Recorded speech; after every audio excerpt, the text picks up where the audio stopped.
누가복음 15장 우리가 계속 보고 있습니다.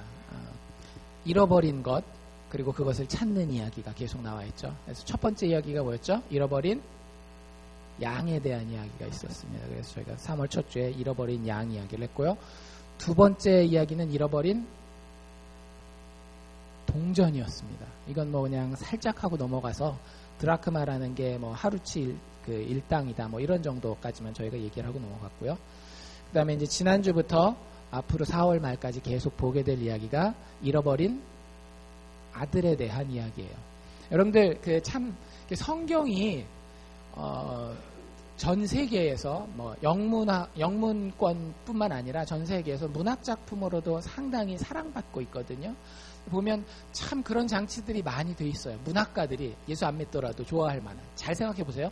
여러분들 양이 몇 마리였습니까?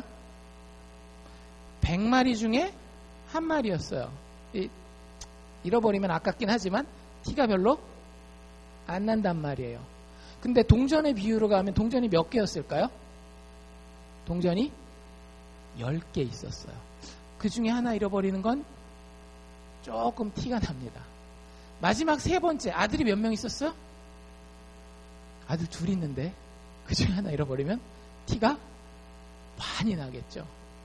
그래서 여러분들 그 성경이 이런 장치를 쓰는 이유가 뭐냐면 하나님의 마음이 우리가 그냥 생각하는 것처럼 그냥 뭐 잃어버린 거 이렇게 찾으시는 그런 데에서 차츰 그 비유가 진행되면서 하나님이 얼마나 큰 마음을 한 영혼 한 영혼에게 두고 있는지를 보여주기 위한 장치들입니다. 그래서 우리가 어디에 있든지 간에 우리가 지금 어떤 생각을 하고 있든지 간에 우리의 가정적인 사회적인 경제적인 배경이 어떠하든지 간에 하나님의 기다림은 분명하시다라고 하는 거예요.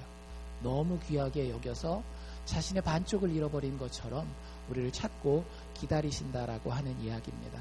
그래서 사실 제가 그런 얘기 드렸나요? 이게 뭐 어떤 비유로 많이 알려져 있다라고요? 우리에게 탕자의 비유라고 알려져 있는데 사실 이 이야기의 주인공은 탕자가 아니라 아버지라고 말씀을 드렸습니다. 그래서 탕자의 비유라고 이야기하기보다는 은혜로운 아버지의 비유라고 이야기하는 게 좋아요. 왜냐하면 탕자하면 우리는 둘째 아들이 집 나간 것만 생각하지만 저희가 지난주에 살펴본 것처럼 여기에는 아버지를 떠난 자식이 집을 나가서만 아버지를 떠난 게 아니라 집 안에서 아버지를 떠난 큰아들도 있었기 때문에 사실 집은 어디서든지 아버지의 마음을 떠나는 거는 가능해요. 근데 그 둘을 다 품으시는 은혜로운 아버지에 대한 이야기를 이 세 번째 비유가 우리에게 들려주고 있습니다. 그래서 이 이야기를 자세히 지금 살펴보고 있는데 이 하나님의 은혜가 하나님 아버지의 은혜가 한 개인과 혹은 그 하나님을 쫓는 공동체를 어떻게 변화시키고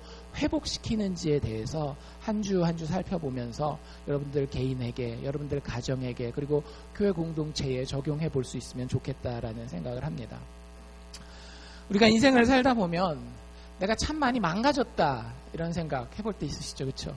거울을 이렇게 보는 순간 야 언제 이렇게 흰머리가 들었지? 예, 겉의 모습도 망가집니다. 여자분들은 항상 이렇게 여기 눈가에 이 잔주름을 보면서 내가 이렇게 망가진 거를 조금씩 깨닫기도 해요. 나이 들어가면서 인생을 살아가면서 인생이 참 이 망가진다라고 하는 데에서 벗어나기가 참 쉽지 않다라는 걸 느껴요. 그렇죠? 공동체도 마찬가지입니다. 처음에 남편과 아내가 결혼해서 공동체를 이룬단 말이에요. 내가 결혼하면 이러이러한 문제가 있을 것이야. 예측하고 결혼하신 분 없으시잖아요. 결혼만 하면 모든 것이 다 될 것처럼 저도 그렇게 결혼을 했답니다. 부모님의 반대를 무릅써 가면서도 그렇게 했는데 한 7년 정도는 진짜 힘들었어요. 목사지만 하지 말아야 할 생각도 많이 해가면서 막 정말 그렇게까지 이게 망가지리라는 생각을 사실은 막상 우리는 그 상황이 되기 전까지는 생각하지 못하는 경우들이 많이 있어요. 그런데 현실은 어때요? 내 개인도 망가지고 내가 속해 있는 공동체도 망가지는 그런 경험들을 참 많이 합니다. 참 다행인 것은 성경은 오늘 우리가 보는 이 탕자의 비유, 은혜로운 아버지의 비유뿐만 아니라 많은 부분에서 그 망가진 인생이 그 망가진 공동체가 회복되는 것에 대한 소망을 계속해서 보여주고 있다는 거예요. 너 너무 힘드니? 너의 상황 지금 이민 생활하면서 너의 경제적인 문제, 너의 신분의 문제, 너의 가정의 문제, 사업의 문제, 전부 힘든 것들 많아? 회복해줄게. 내가 회복시켜줄게. 이게 하나님이 우리에게 주시는 메시지입니다. 특별히 그 중에 오늘 우리가 살펴보기 원하는 것은 그 회복의 첫 단계로 이 이야기가 우리에게 제시하고 있는 것을 오늘 좀 자세히 살펴보려고 해요. 여러분들, 한 개인이 그 망가짐에서 회복하기 위한 첫 단계는 뭘까요? 이 이야기를 근거로 했을 때. 이 이야기는 아시죠? 제가 지난주에 이야기를 다 설명을 안 드렸더니 어떤 분이 저 이야기 잘 모른다고 얘기하시는 분이 있는 것 같아서, 아들 둘이 있었는데 둘째 아들이 유산 받아가지고 집 나가가지고 흥청망청 쓰다가 어떻게 되는 거예요? 다시 깨닫고 돌아와가지고 아버지한테 돌아오고, 아버지가 잔치 베푸니까 두 번째는 또 누가 깽판을 나요? 큰아들이 이 못난 망난 둘째 아들 돌아왔는데 아버지가 너무 좋아한다고 서운하다고 그런 이야기가 이 탕자의 비유라고 하는 이야기예요.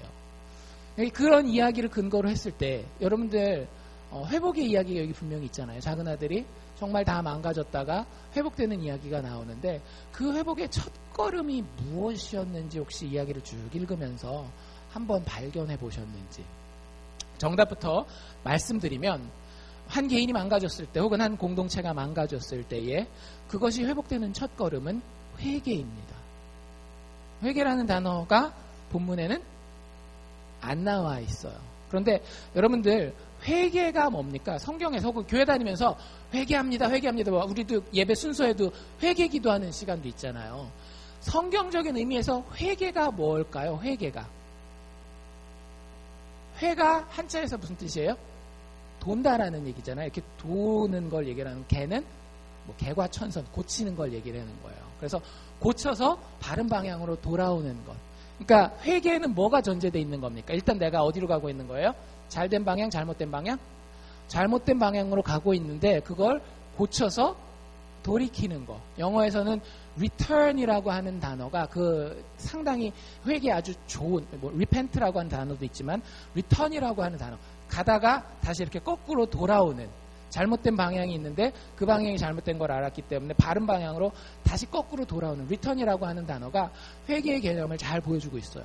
오늘 이야기에 보면 돌아오는 거, return하는 게 나와 있습니까? 안 나와 있습니까? 나와 있어요. 회개라는 단어를 쓰고 있지는 않지만 바른 것을 향해서 이 작은 아들이, 둘째 아들이, 탕자가 돌아오는 모습이 있습니다. 이 돌아온다라는 걸 너무 막 회개라고 하니까 여러분들 거창하게 생각하실지 모르겠는데, 그냥 예수 안 믿는 사람들도 알아들을 수 있는 쉬운 표현으로 하면 회개가 뭐냐면 정신 차리는 거예요. 여러분들도 여러분들 주변에 선배나 후배나 자식이나 이렇게 자기보다 조금 뭐라 그래야 될까, 좀 철이 덜 든 사람들을 보면 어때요? 정신 좀 차리지. 그 정신을 못 차려가지고. 근데 여러분들 정신이 쉽게 안 차려진단 말이에요. 정신만 차리면 공부도 다 돼요. 정신만 차리면 가정도 웬만하면 다 살아납니다. 정신만 차리면 사업도 보통 이상은 한단 말이에요. 근데 그 정신을 못 차리기 때문에, 성경적인 표현으로, 교회 표현으로 뭐라고요? 회개를 못하기 때문에, 이 돌이키는 걸 못하기 때문에 사람들이 계속 망가진 상태에서 그걸 회복하지 못하고 그 자리에 머물러 있는 경우가 참 많이 있습니다. 오늘 이 이야기는 우리에게 회개가 우리의 회복의 첫걸음이라고 하는 것을 아주 잘 가르쳐주고 있어요. 회개가 우리의 회복의 정말 중요한 키입니다. 예, 실제 이야기에 이렇게 돼 있잖아요. 우리가 지난주에 14절까지 봤었거든요. 14절에 보면 아버지 재산 받아가지고 다 허랑방탕하게 다 써버렸어요. 다 없이 한 후에, 게다가 뭐까지 들었어요? 지금 이제 고향 땅 떠나서 다른 나라에 가 있는데 그 땅에 흉년까지 든 거예요. 우리 식으로 얘기하자면 경제 불황까지 겹친 거예요.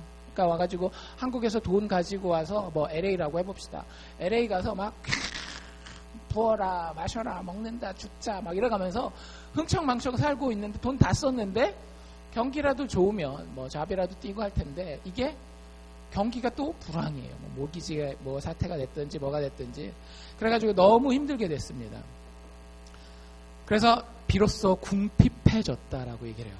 이게 다른 말로 하면 망가졌다는 얘기죠. 망가진 상태가 됐는데 15절에 어느 정도까지 망가졌는지를 보여줘요. 가서 그 나라 백성 중에 하나에게 붙여 살았다라는 얘기가 나오는데 성경에서 이런 표현이 나올 때는 중요한 겁니다. 그 나라라고 하는 건 어떤 나라를 얘기를 하는 거냐면 하나님의 선택받은 이스라엘이 아닌 짐승과도 같은 이방인 나라를 얘기를 하는 거예요. 거기에 붙어 사는 거예요. 얼마나 비참해요. 자신은 하나님의 선택받은 이스라엘 백성인데 가서 선택도 받지 못한 그 사람들한테 빌붙어서 사는 그런 모습. 게다가 그가 그 주인을 얘기를 하는 거죠. 새로 그 빌붙어 사는 그 사람이 이 작은 아들을 어디로 보냈어요? 들로 보낸 다음에 맡긴 잡이 있어요. 여러분들 지금 이 리틀락 알칸사에서 제일 험한 잡이 뭡니까?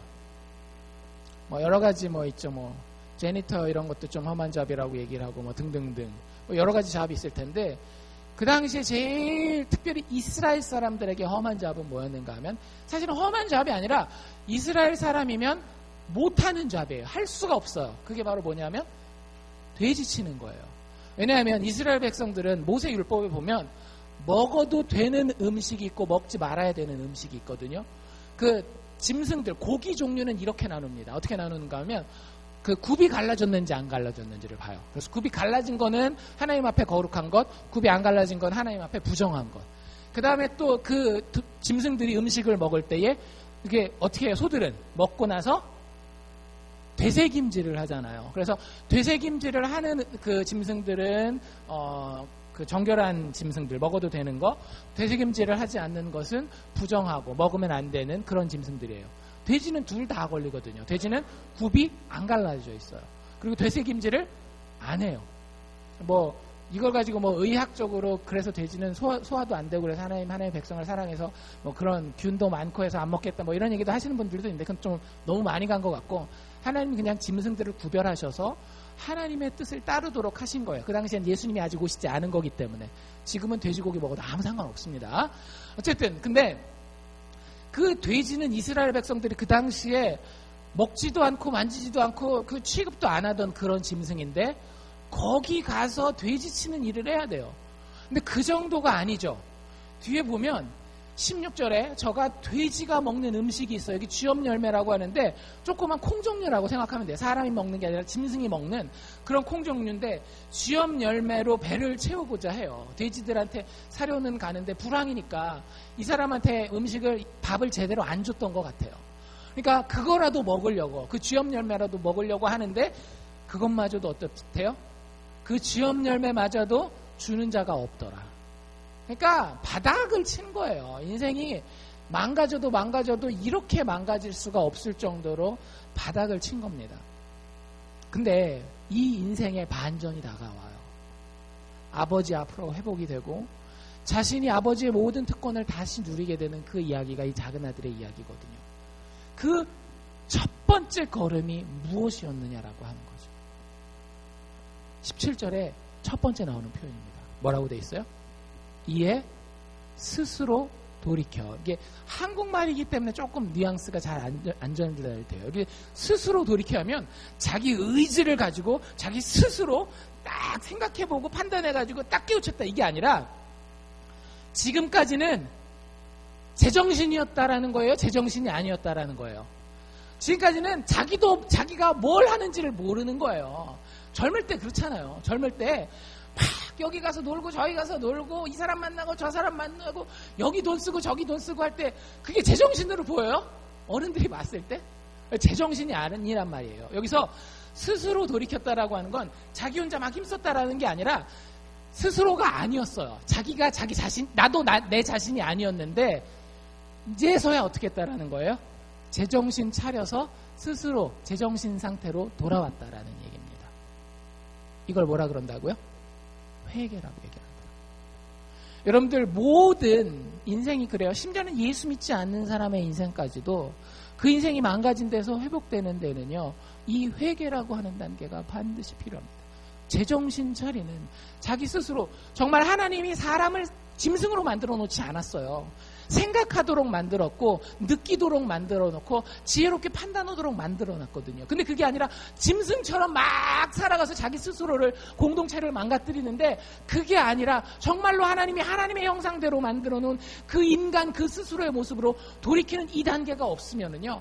아무리 내가 공자왈 맹자왈 뭐 열심히 노력을 하고 이렇게 살아도 사실은 그 망가짐이 회복될 수가 없다라고 하는 겁니다. 여기에만 그렇게 돼 있는 게 아니라 여러분들 예수님의 인생을 잘 생각해 봅시다. 우리가 예수님이 이 땅에서 사신 기간이 한 33년 정도 된다라고 이야기를 해요. 그 중에 마지막 몇 년을 우리가 중요하게 보는가 하면 마지막 3년을 중요하게 봅니다. 왜? 그때부터 예수님이 천국 복음에 대해서 선포하기 시작하거든요. 그래서 이걸 그 전에는 그냥 하나님이 아들 예수를 보내셔서 마리아와 요셉 밑에서 평범한 인간의 삶을 살게 하시다가 비로소 하나님의 아들로서의 공식적인 삶을 살게 하셨다 해서 공생애라고 얘기를 합니다. 그래서 예수님의 인생 마지막 3년을 우리가 공생애라고 부르거든요. 얼마나 중요해요. 예수님이 이 땅에서 100년을 지내신 것도 아니고 1000년을 지내신 것도 아니고 딱 30년 좀 넘게 계셨는데 그 중에서도 하나님의 나라 복음에 대한 사역을 한 건 딱 몇 년이니까 3년밖에 엑기스 중에 엑기스라고 생각하시면 돼요. 그때 아무 말이나 하셨을까요? 아니에요. 저도 인간 목사지만 하고 싶은 말이 얼마나 많은데요. 하나님 온 우주의 지식을 다 알고 계시는 복음의 근본 되시는 그 하나님 자체이신 예수님이 하실 말이 얼마나 많았겠어요. 근데 그 예수님이 첫 마디로 던진 게 뭐였을까요? 회개하라. 기억나세요? 회개하라. 천국이 가까웠느니라. 하나님이신 예수님이 죄인들과 관계하기 위해서 엑기스 중에 엑기스로 첫 마디 던진 게 뭐였는가 하면 회개하라. 너희들 인생 망가져 있다라는 거 너희들 스스로도 알고 있지 않느냐. 뭔가 잘못됐다라고 하는 거 알고 있지 않느냐. 인정해라. 회개해라. 그 사람에게 천국이 가까울 것이다. 그 사람에게 회복이 있을 것이다 라고 얘기를 하는 거예요. 예수님 이렇게 얘기하는 것과 똑같아요. 너희들에게 회개가 없이는 내가 너희들에게 허락해줄, 너희들에게 베풀어줄 어떤 축복도 없다라는 거예요. 뭐가 1단계로 일어나지 않는 이상은, 회개가 1단계로 일어나지 않는 이상, 교회 안에서도요, 우리가 그렇게 회개를 강조하는 이유가 이거예요. 하나님 분명히 좋으신 분입니다. 선하신 분입니다. 우리를 회복시키실 소망을 가지고 계신 분이에요. 그런데 우리 마음 가운데에 하나님 내가 잘못했습니다. 내가 죄인입니다. 라고 하는 고백이 없잖아요. 하나님이 우리에게 하실 수 있는 게 없다라고 하는 거예요. 나 잘났는데요, 하나님. 이러는 순간 하나님과의 관계는 물 건너간 거예요. 여러분들 루터라는 이름을 들어보셨죠? 종교개혁자 루터라고 하는 사람이 종교개혁을 일으킵니다. 1500년대 그 루터라는 사람이 캐톨릭 신부였어요. 수도사였습니다. 근데 종교개혁을 일으킨 이유가 이거예요. 교회에서 뭔가를 팔았어요. 뭘 팔았어요? 면죄부라고 하는 걸 팝니다.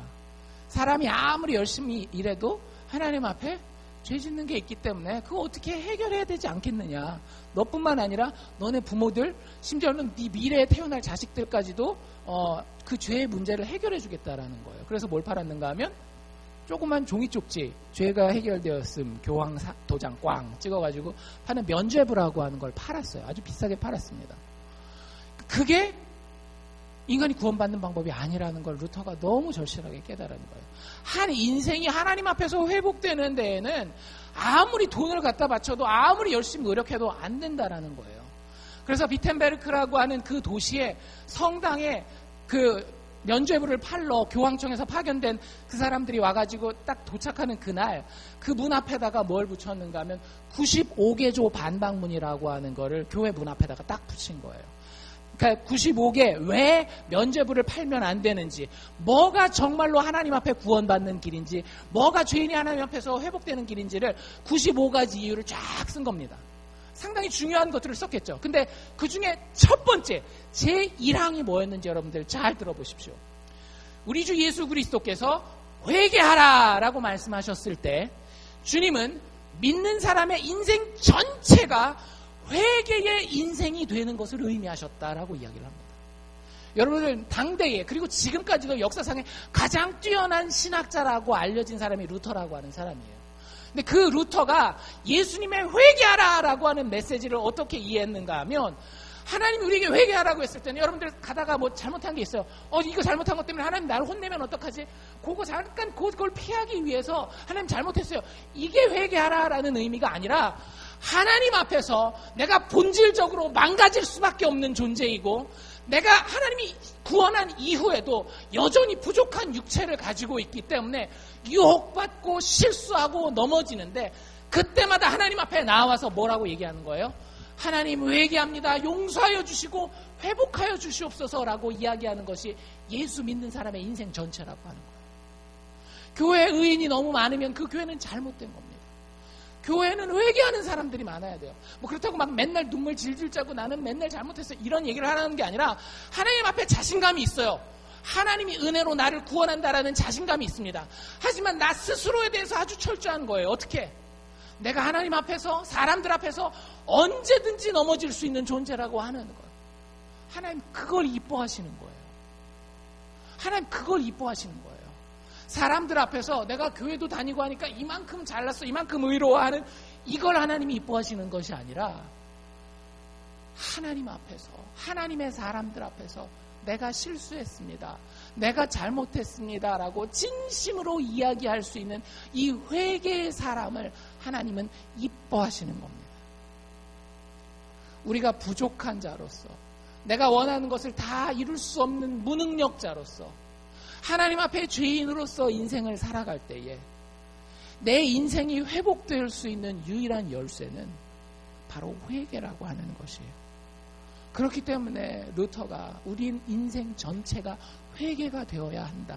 인생 전체가 하나님 앞에서 잘못했습니다. 정신 차리겠습니다. 라고 하는 회개가 되어야 된다라고 가르치고 있는 것입니다. 오늘 이야기를 자세히 보면 그 회개가 작은 아들의 모습에서 아주 자세히 설명되고 있어요. 얼마나 고마운지 몰라요. 이 작은 아들의 이야기를 쫙 보면 작은 아들이 어떻게 진짜 회개가 이런 것이구나라는 것을 우리에게 아주 잘 보여주고 있습니다. 하나하나 살펴볼 텐데요.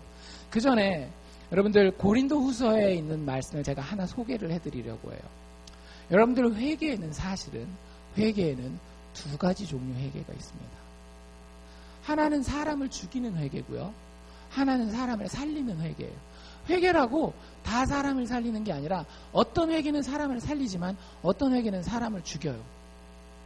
바울이 이렇게 얘기를 합니다. 고린도후서 7장 10절이에요. 하나님의 뜻대로 하는 근심은 즉 하나님의 뜻대로 하는 회개는 후회할 것이 없는 구원에 이르게 하는 회개다 이렇게 얘기를 합니다. 반면 세상의 근심은 세상적인 회개는 결국에는 사망을 이룬다 이렇게 얘기를 해요. 여러분들 어떤 회개해야 되겠어요? 그러면 하나님을 기쁘시게 하는 구원에 이르는 회개를 해야 되겠잖아요. 사실 여기 탕자가 그 회개를 잘하고 있어요. 그래서 그 모습을 우리가 오늘 살펴보고자 하는 겁니다. 이 아들이 정신을 차려서 돌아올 때 처음에 어떻게 됐다라고요? 이에 스스로 돌이켜. 그러니까 제정신으로 자기의 원래 하나님이 만들어 놓으신 하나님의 형상으로 돌아오는 첫 걸음이 있다라고 하는 거예요. 여러분들 사람이 언제 회개합니까? 언제 정신 차립니까? 평탄할 때? 평탄할 때 정신 차리는 사람은 참 대단한 사람들이에요. 대부분 정신 차릴 때가 언제예요? 더 이상 회복하기 힘들 정도로 감당하기 힘들 정도로 어려우면 그제서야 이렇게 끌려가지고 개목걸이 이렇게 해가지고 끌려오듯이 해가지고 하나님 잘못했어요. 그렇게 얘기를 해요. 애들을 키워도 마찬가지거든요. 애들도 잘못했다라는 얘기 잘 안 합니다. 왜? 그 얘기 잘못했다가는 피박스거든요. 애들 잘 알고 있어요. 그게 바로 바울이 얘기한 죽음에 이르는 회개예요. 내가 얘기했다가는 아주 묵사발 당할 것 같은. 그런데 이 작은 아들도 지금 그 어려운 가운데 있어요. 여러분들 회개 첫걸음은 뭐냐 하면은요. 내 인생 꼭 어려움이 아닐 수도 있어요. 평상시 일반적인 상황이 있고 일상적이지 않은 상황을 만날 때가 있습니다. 그렇죠? 애들을 키울 때도 그렇고 사업을 할 때도 그렇고 남편과 아내 사이에 부부관계를 할 때도 그렇고 일상적인 순간들이 있는 반면 이게 일상적이지는 않다. 뭔가 좀 이렇게 마음 내가 불안할 수도 있고 뭐 흥분될 수도 있고 하지만 일상적이지 않은 순간이 옵니다. 여러분들 그때가 아주 중요한 때예요. 여러분들을 그리고 저를 우리를 죄인들을 구원에 이르게 하는 회개는요. 그런 인생의 어려운 고통의 순간이 왔을 때에 그게 사인이라고 하는 것을 깨닫는 것이 아주 중요합니다. 많은 사람들이 그 순간에도 어떻게 해요? 마약하는 사람들이 마약하는 거 나쁘다라는 거 옆에서 얘기해 줄까요? 안 해줄까요? 같이 마약하는 친구들도 얘기해 준단 말이에요. 근데 뭐가 안 되는 거예요? 그거 깨닫는 게 안 되는 거란 말이에요. 다른 사람들, 보통 사람들이 마약해요? 안 해요? 안 해요. 근데 자기는 뭐 하고 있어요? 마약하고 있어요. 그러면 그 일상적이지 않은 그런 상황에 대해서 번뜩 깨달아야 된다라고 하는 거예요. 작은 아들이 자기 지금 하고 있는 꼴을 보니까 다른 자기 나이 또래에 결혼하지 않은 사람들은 다 누구랑 살까요? 지금 이스라엘 문화가 다 가족들과 아버지와 어머니와 함께 살아요. 근데 자기는 어떻게 하고 있어요? 멀리 떨어져서 유산으로 아버지 죽은 다음에 받을 그 돈 가지고 그 돈 다 써버리고 하면서 살고 있단 말이에요. 일상적인 이스라엘 사람들은 돼지고기를 먹지도 않는데 자기는 돼지 치러 가서 돼지 먹는 음식도 못 먹을 정도로 아주 힘들게 살고 있단 말이에요. 그런 어려운 상황, 참 육체적인 고통이 왔을 때 어떻게 했어요? 그나마 다행인 게 이 작은 아들이 깨달았다라고 하는 거예요. 여러분들 인생을 살아가다가 하나님이 사인을 주실 때가 있습니다. 아무 때나가 아니에요. 그게 내가 전혀 생각하지 못했었던, 차라리 이거는 나에게 축복이어야 되지 않을까라고 하는 그런 순간들까지도 나에게 일상적이지 않고 나에게 위기를 가져다주고 고민과 고난을 가져다주는 순간들이 있더라고요. 그때 여러분들 그게 아무것도 아닌 것처럼 생각하시면 답이 없어요. 왜? 첫 걸음을 못 걸어가니까. 그때 빨리 깨달으셔야 돼요. 아버지의 부르심이 어디구나. 하나님이 지금 나에게 회개하기를 원하시는구나. 돌이키시기를 원하는구나. 라고 여러분들 깨달으셔야 됩니다. 이게 구원에 이르게 하는 회개의 첫 번째 특징이에요. 두 번째 특징은 뭐냐 하면 17절 이렇게 쭉 보면 이제 아버지 생각을 하잖아요. 내 아버지에게는 양식이 풍족한 품꾼이 얼마나 많은데 난 여기서 굶어 죽는구나 하면서 18절에 이렇게 얘기를 합니다. 결정을 했어요. 그래 돌아가리라. 내 분명 잘못된 거 알고 있으니까 돌아가리라 결정을 했는데 여러분들 돌아갈 때 마음이 어떻겠어요? 홀가분하시겠어요? 아버지 유산 거의 뺐다시피 한 건데 아버지 유산 뺐다시피 가지고 와가지고 그거 뭐 남겨가지고 불려가지고 돌아가는 것도 아니고 어떻게 하는 거예요? 다 써버리고 그 아버지한테 돌아가는데 마음이 편하시겠어요? 좀 힘드시겠어요? 마음이 힘들단 말이에요. 지금 작은 아들이 그래서 돌아가는데 고민을 하는 겁니다. 도대체 내가 가서 아버지한테 뭐라 그래야 그래도 좀 이쁨 받을까? 이 고민을 하는 거예요. 그래서 18절에 이렇게 얘기를 해요. 내가 이제 일어나서 아버지께 갈 건데 이르기를 지금 이제 작은 아들이 말하는 게 아니라 말할 멘트를 준비하는 겁니다. 뭔 얘기인지 아시겠죠? 지금 18절은 작은 아들이 말하는 게 아니라 생각하는 거예요. 집에 가서 아버지를 만나면 요렇게 얘기를 해야 되겠다라고 생각을 하는 거예요. 근데 뭐라고 말하리라 생각을 해요? 아버지요, 내가 하늘과 아버지께 죄를 얻었습니다. 내가 하늘과 아버지께 죄 지었습니다. 뭐 하고 있는 거예요? 회개하고 있는 거죠. 근데 여러분들 좀 이상하지 않아요? 제가 다시 한번 읽어드릴 테니까 뭐가 이상한지 한번 찾아보십시오. 아버지요, 내가 하늘과 아버지께 죄를 얻었습니다. 뭐가 이상한가요? 예? 사실 들어가지 말아야 될 말이 들어간 것 같아요. 뭐가 들어간 것 같아요? 뭐 죄를 얻었다, 죄를 지었다 이건 뭐 같은 표현이라고 보고요. 하늘이라는 표현입니다.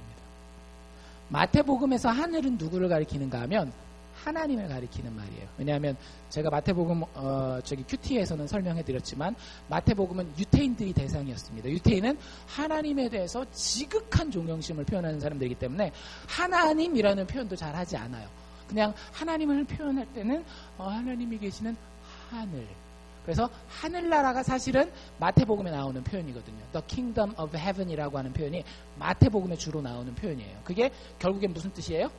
하나님 나라라는 얘기예요. 우리는 천국 하니까 이렇게 유교적인 미신적인 그런 개념에서 생각하지만 하나님 나라가 천국입니다. 어쨌든 여기서 하늘과 아버지께 죄를 지었다라고 얘기를 해요.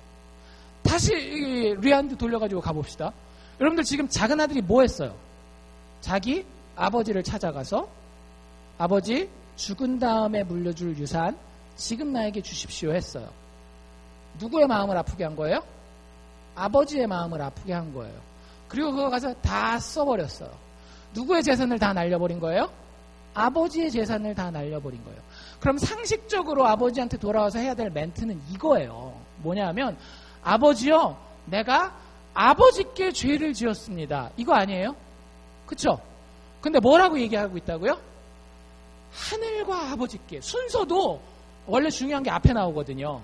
아버지를 먼저 넣은 게 아니라 뭘 앞에다 넣었어요? 하늘, 즉 하나님을 앞에다 넣었다라는 거예요. 여러분들 이게 정말 중요합니다. 여러분들이 예수 믿는 사람이고 하나님을 아는 사람이라고 한다면 여러분들의 모든 죄에 대해서 회개할 때에 하나님과의 관계에서 해결되지 않는 여러분들의 회개는 결국에는 여러분들을 구원하고 살리는 회개가 아니라 회개하고 그 고난의 과정을 피하는 것 같지만 다시 나를 죽일 수밖에 없는 회개예요. 이게 무슨 뜻인지 잘 한번 들어보실 수 있기를 바랍니다. 여러분들 왜 회개해요? 내 몸이 고달프기 때문에 회개해요. 내 몸이 고달프지 않으면요 아무리 잘못해도 회개하지 않아요. 그쵸? 그런데 팀 켈러 목사님이 본인 설교에서 쓴 예화를 제가 드려볼게요. 한 남편의 이야기를 자기가 경험했던, 지금 뉴욕에서 사역하지만 그전엔 버지니아 저 시골에서 사역을 했어요. 젊을 때 20대 중반에. 근데 이런 일이 있었대요. 두 부부가 있었는데 아주 전형적인 마초예요. 남편이 아내한테 막 함부로 하고 자기 하고 싶은 대로 하고 막 그런 거 있잖아요. 참다 못해서 아내가 갈라서자, 이혼하자 하고 짐을 딱 쌌어요. 그때 남편이 어떻게 했는가 하면 회개해요. 여러분들이 이 회개를 한번 잘 살펴보십시오. 정말 잘 살펴보십시오. 어떻게 회개를 했는가 하면 이 사람 평상시에는 교회 문도 잘 안 들어다니는, 아내는 교회 왔다 갔다 하지만 평상시에는 교회도 잘 왔다 갔다 안 하는 사람인데 그 교회 목사였던 팀 켈러 목사님을 찾아가서 우리 지금 부부가 이 위기 가운데 빠져 있습니다. 지금 갈라서게 생겼습니다. 그거 목사님 상담 좀 해주십시오. 부부가 같이 와서 상담 받고 상담 그 결과대로 내가 잘할 테니까 상담 한 번만 좀 받게 해주십시오. 그래서 그러면 내가 상담하겠다 해가지고 상담을 허락했어요. 그래서 그 소식을 아내에게 가져가서 아내에게 전합니다.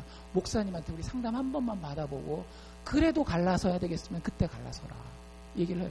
그러니까 생각해보세요. 여자가 뭘 이러는 사람이 완전히 깨갱해가지고 얼마나 막 낮아져서 진짜 막 회개하는 거예요. 근데 그래서 왔어요. 처음 첫 주 이제 일주일에 한 번 정도씩 보통 상담을 하면 하거든요. 첫 주 상담을 하는데 막 그 남자 중에 남자가 엉엉 울면서 내가 너무 잘못했고 막 이렇게 얘기를 하고 아내가 이제 하고 싶은 말 다 하는 거죠. 목사님도 내 편이겠다. 남편도 깨갱 꼬리를 내렸겠다. 그러니까 요거 했었던 거 하지마 막 했더니 알았어 내가 다시는 안 할 테니까 우리 잘 해보자. 나 안 할게. 그거 하지 말라는 거. 두 번째 주 왔어요. 두 번째 주는 그거 하지 말라는 거 말고 해야 될 거 이제는. 요거 요렇게 해야 돼. 요거 요렇게 해야 돼. 알았어 막 울면서 막 감격하면서 사랑하는데 아내 막 이래가면서. 이렇게 몇 주 상담을 받고 나니까 아내 마음이 어땠겠어요? 아내 마음이 좋아졌죠. 아내 마음이 좋아졌어요. 그래서 이제 이혼은 접어야 되겠다. 근데 여러분들 참 사람이 신기한 게 한 사람이 어떤 마음의 결정을 하면 제일 가까운 사람은 그 마음을 알아요. 그래서 이 남편이 처음에 몇 달간은 그 회개한 그 모습대로 아주 잘 살았거든요. 근데 이 남편의 마음 가운데에 이 여자가 더 이상 짐을 싸지 않을 것이다라는 확신이 드는 순간 어떻게 됐을까요? 다시 원상태. 여러분들 한번 잘 생각해 보세요. 이 남자가 처음에 목사님이랑 상담을 부탁하고 아내와 상담 자리에 왔을 때에 내가 요걸 한번 잘 연기를 잘해서 눈물도 흘리고 막 이렇게 해서 이 사람들을 다 속여버려가지고 내가 이 위기를 어떻게 해서든지 벗어내야 되겠다 이런 마음이었을까요? 아니면 진짜 마음에 이러면 안 되지 이런 마음이 있었을까요?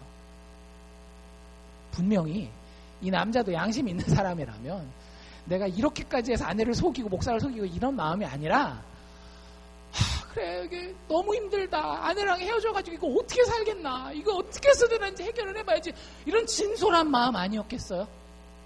진짜 어떻게 해서든지 이 위기를 벗어나봐야 되겠다라고 하는 그 아픔이 있었을 거란 말이에요. 진실했을 거란 말이에요.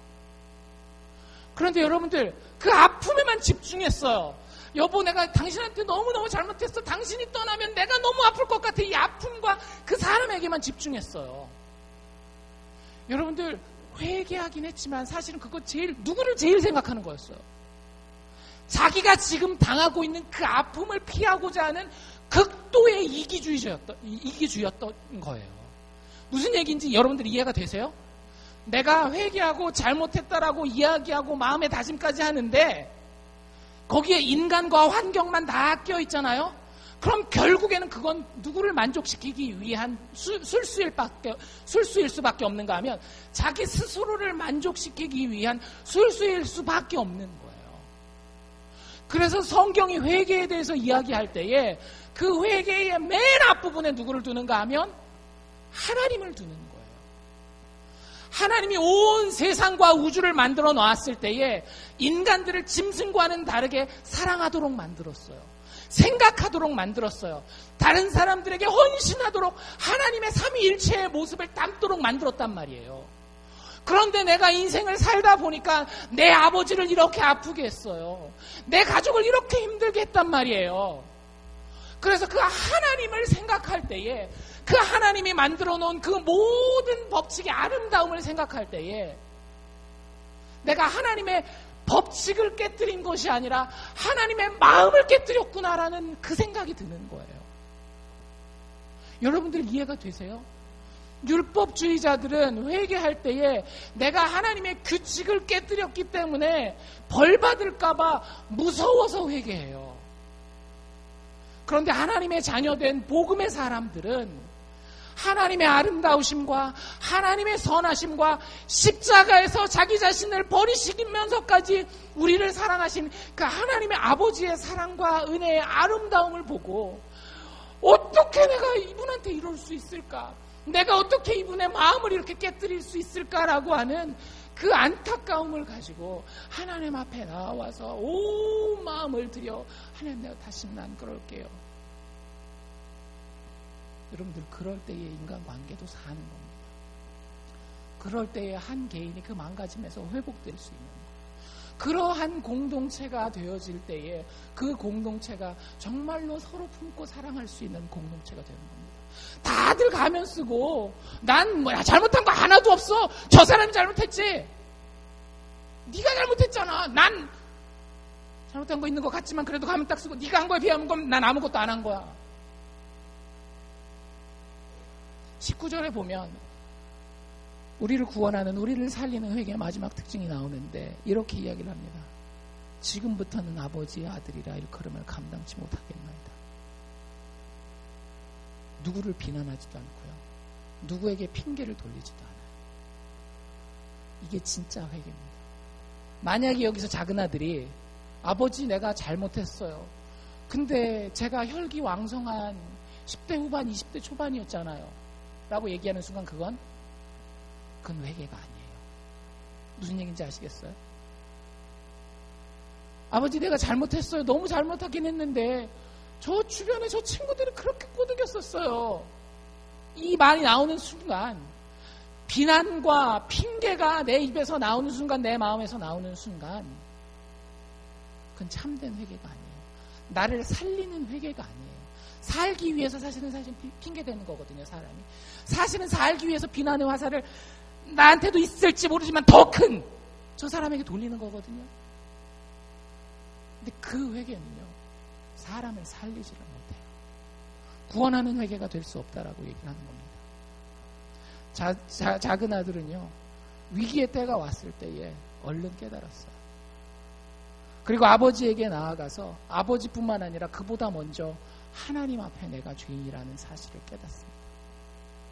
그리고 더 나아가 어느 누구에게도 비난의 화살과 자기 스스로를 피할 수 있는 핑계의 길을 내지 않고 그저 내가 아버지의 아들을 자격이 없습니다 라고 이야기하고 있는 회개가 작은 아들이 우리에게 보여주는 참된 회개의 모습입니다. 거기서 회복이 시작되는 거예요. 한 개인의 회복도 거기서 시작되는 거고요. 가족 공동체, 교회 공동체 회복도 거기서 시작되는 겁니다. 주의할 점 하나만 짚고 넘어갈까요? 작은 아들이 잘 나가다가 19절 하반절에 가서 이 까딱 잘못하면 큰일 날 말을 합니다. 19절 하반절에 뭐라 그러죠? 아버지 아들이라 일컬음을 감당치 못하겠나이다 해놓고 뭐라 그래요? 나를 품꾼의 하나로 보소서 이런 얘기를 해요. 여러분들 품꾼은 뭐 하는 사람이에요? 여러분들이 품꾼을 썼어요? 그럼 그 사람과 여러분의 관계는 어떤 관계입니까? 주인 관계는 아닌데 여러분들이 품꾼을 쓰면 그 사람 내 종이 되는 건 아니잖아요. 그렇죠. 내가 돈을 주고 그 사람은 그 돈의 대가로 일을 하는 사람이에요. 그 사람이 받는 돈은 뭐예요? 완벽하게 본인의 노동의 대가라는 거예요. 이 아들이 속으로 깜빡 이러네. 물론 마음이 얼마나 급했으면 그런 생각까지 했을까라는 생각이 들지만 아버지한테 가면 내가 내가 아버지의 품꾼이 되어서 열심히 일해서 어떻게 하겠다라는 거예요. 아버지한테 손에 끼친 거 갚겠다라는 거예요. 여러분들 이거 진짜 위험한 생각입니다. 우리가 이렇게 나가잖아요. 그러면 하나님이 우리를 받을 수 있는 여건이 안 돼요. 하나님이 우리를 회복시켜 줄 수가 없어요. 왜? 여러분들 우리가 하나님 앞에 빚진 것은요 갚을 수 있는 게 아니에요. 1만 달란트 빚진 자 여러분들 생각나세요? 1만 달란트는요 공이 벌써 몇 개야? 그 6천만 일. 아유, 날짜로도 계산이 안 되네요. 6하고도 공이 7개 더 붙은 날 동안 뼈 빠지게 일하고 한 푼도 쓰지 않고 먹을 것도 먹지 않고 입을 것도 입지 않고 맨날 길바닥에서 자가지고 그러니까 여러분들이 평생 100살까지 살아도 벌지 못하는 돈을 빚진 자라고 우리를 표현하고 있는 거예요. 근데 내가 아버지의 품꾼이 되어서 그거 하나하나 갚아가리라 여러분들이 이걸 뭐라 그래요? 종교라고 얘기를 하는 거예요. 나의 열심으로 내가 빚진 것을 한번 갚아보리라. 여러분들 이 마음을 가지는 순간 우리의 회개는 이제 저기 안드로메다로 물 건너가는 거예요. 우리가 하나님 앞에 회개할 때는 완전히 하나님의 은혜 앞에 납작 엎드러져야지 하나님의 은혜도 있고 나도 조금 거기다 뭘 보태고 이거는 종교라고요. 여러분들 종교 여러 번 제가 얘기 드리잖아요. 종교의 가장 큰 특징 중에 하나가 뭐냐면 내 자신감의 근거가 있어요. 종교인들의 자신감의 근거, 종교인들이 만족하는 만족감의 근거가 어디 있을까요? 나의 선한 기록이에요. 내가 선한 삶을, 꽤 괜찮은 삶을 살은 그것이 내 자신감의 근거예요. 내 만족감의 근거라고 하는 거죠.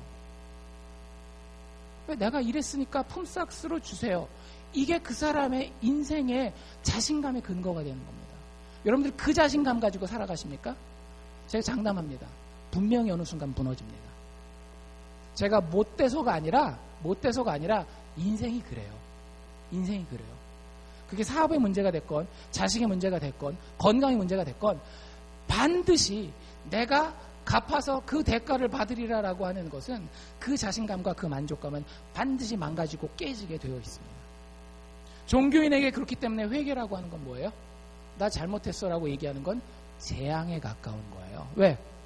내 자신감은 나의 선함, 나의 착함, 나의 성취에서 나오는데 그거 잘못했어 하는 건 뭘 버리는 거예요? 본인의 자신감의 근원을 버리는 거예요. 본인의 만족감의 근원을 부인하는 것과 똑같은 거예요. 그렇기 때문에 종교인은 회개할까요? 안 할까요? 아주 필수적인 상황, 꼭 벗어나야 되는 상황이 아니면 잘못했다라는 얘기를 절대 안 해요. 여러분들 진짜 힘들지 않나요? 그런 사람들과 산다면? 남편과 아내가 있는데 둘이서 사는데 분명히 잘못했는데 말을 안 해. 말을 잘못했다고 한마디만 하면 내가 다 용서해 줄 텐데 그게 여러분들 자연스러운 거예요. 왜? 그 말을 했다간 어떻게 되니까? 내 자존감과 내 자신감과 내 만족감의 근거가 망가지기 때문에 그래요. 근데 여러분들 거기서 한 걸음 더 나아가셔야 돼요. 아버지, 저 품꾼으로 보시지 마시고 그냥 불쌍히만 여겨주세요. 여기까지만 하면 되는 거예요. 작은 아들이 29절 상반절까지만 하면 되는 거라고요. 지금부터는 아버지의 아들이라 일걸음을 감당치 못하겠습니다. 그냥 불쌍히 여겨주세요. 여러분들 그러면 그 인생 살아납니다. 진짜 살아나요. 여러분들 그 가정 살아나요. 그 교회 살아나게 돼 있어요. 사람들은 그런 사람을 원하지, 고개 똑바로 세우고 내가 뭘 잘못했다고 이런 사람들을 원하지 않아요. 하나님도 원하시지 않아요. 유명한 영시 시인인 바이런은 이런 얘기를 했어요. 회개는 오직 약한 사람만 하는 것이다. 예, 하나님을 모르는 사람은 맞아요. 왜? 내가 잘못했다라고 잘못 얘기했다가는 얼마나 어떻게 짓밟히겠어요. 그런데 성경은 그와 반대를 우리에게 이야기합니다. 회개는 우리 인생의 모든 것이다. 하나님이 없는 사람은 회개를 약함의 증거로 봐요. 하지만 하나님 아버지, 이 기다리시는 불쌍히 여기시는 하나님 아버지가 있는 자는 회개를 강함의 증거로 봐요. 여러분들 얼마나 강해요? 내가 잘못했다라고 이야기해도 내 인생이 커버가 되는 강한 하나님이 내 뒤에 있는 거예요. 여러분들 이 사람보다 강한 사람이 어디 있어요? 내 능력 가지고 내가 여기서 더 이상 밀리면 안 돼, 저 사람이 나한테 욕해, 그럼 나도 욕해. 이건 꺾이게 돼 있어요. 하나님이 뒤에서 다 영원까지 책임지시고 죽음을 넘어서 나를 책임지시는 그분이 내 능력이에요. 여유가 있어요. 근데 잘못했네. 미안해. 사람 약한 사람이 아니에요. 강한 사람입니다. 종교는 회개를 영향력을 상실하는 것이라고 이야기를 합니다. 왜? 내가 잘못했어 하면 그 사람 꼬투리 좀, 너 잘못했으니까 앞으로 이거 하지 마. 네가 하는 말 내가 안 들을 거야. 막 이런단 말이에요. 종교는 그렇게 생각해요. 하지만 복음은 우리에게 다른 것을 이야기를 합니다. 회개는 우리가 영향력의 약화를 체험하는 것이 아니라 우리로 하여금 자유함을 체험하게 한다라고 얘기해요. 내가 책임지는 게 아니라 아버지가 책임지시는 거예요. 주님이 다 내 잘못까지도 덮어주시겠다라고, 해결해 주시겠다라고, 회복해 주시겠다라고 약속하셨는데 얼마나 자유로워요. 막 감추려고 가면 쓰고 뭐만 척할 필요가 전혀 없는 거예요.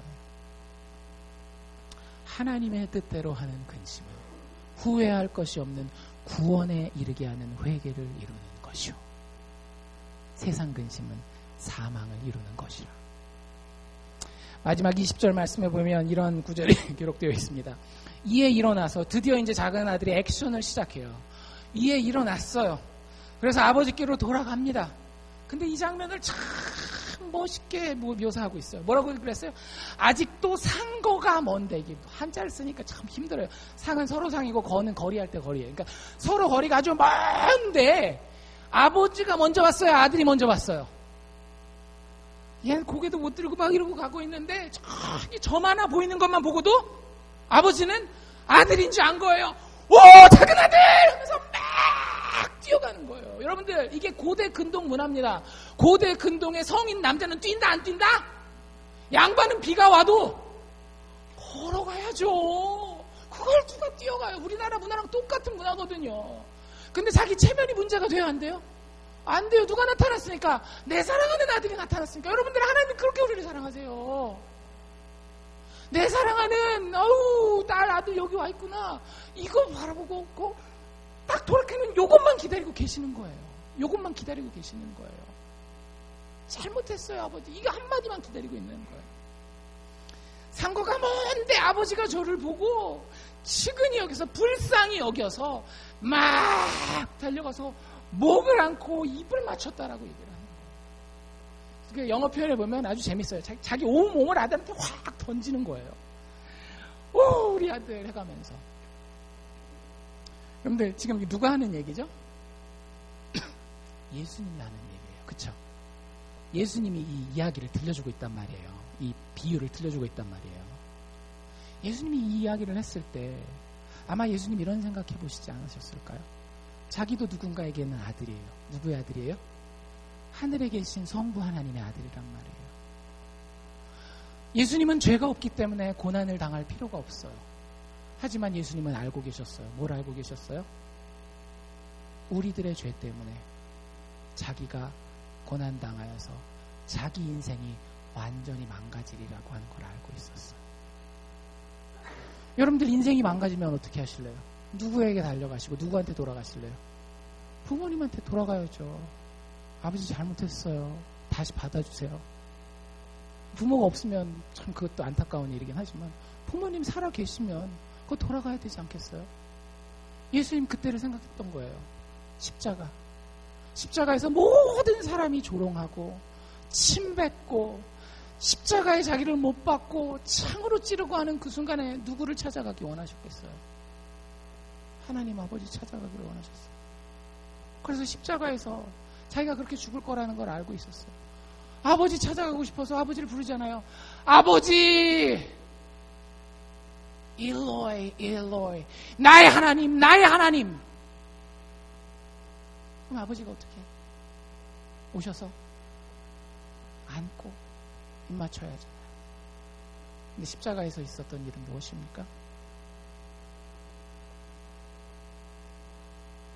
예수 그리스도께서 자신의 아버지를 찾아가셔서 일로이 일로이 나의 하나님 나의 하나님 라마 사박타니 어찌하여 나를 버리셨나이까. 예수님께서 자기 아버지를 찾아가셨을 때에 예수님의 아버지는 예수님께 얼굴을 돌이키셨습니다. 예수님을 쳐다보지 않으셨어요. 그때 온 땅이 흑암 가운데 덮였다라고 이야기를 합니다. 여러분들 그 이유가 무엇입니까? 우리 죄인들이 하나님 앞에 이 작은 아들처럼 이 탕자처럼 달려가 아버지라고 부를 때에 아무 공로 없는 우리가 예수 그리스도의 그 버림받으심으로 하나님 앞에 온전히 포함될 수 있게 하기 위해서 예수님은 십자가에서 죽으시고 버림받으시고 그분의 사랑을 우리 마음 가운데 품고 그 아버지 앞에 우리가 나아가 나의 하나님, 나의 아버지라고 부를 때에 하나님은 십자가의 아들 예수 그리스도를 생각하시면서 절대 우리를 당신의 품에서 놓지 않으실 것입니다. 예수님의 울부짖음이 거부되었을 때에 우리의 울부짖음은 하나님 앞에 향기로운 제물이 되어서 온전히 받아들여졌습니다. 이 하나님의 사랑이 죄인들의 회개에 힘을 가져다 주는 겁니다. 우리가 잘못했다라고 이야기하는 것이 도덕적으로 깨끗하고 아주 고상한 일이기 때문에가 아니라 십자가에서 하나님의 아들이 버림받으심으로 죄인된 우리가 하나님 앞에 나아가기만 하면 하나님 우리 받아주시겠다라고 약속하신 약속이 있기 때문에 우리의 회개는 우리를 살릴 수 있는 능력이 있는 줄로 믿습니다. 기도합시다.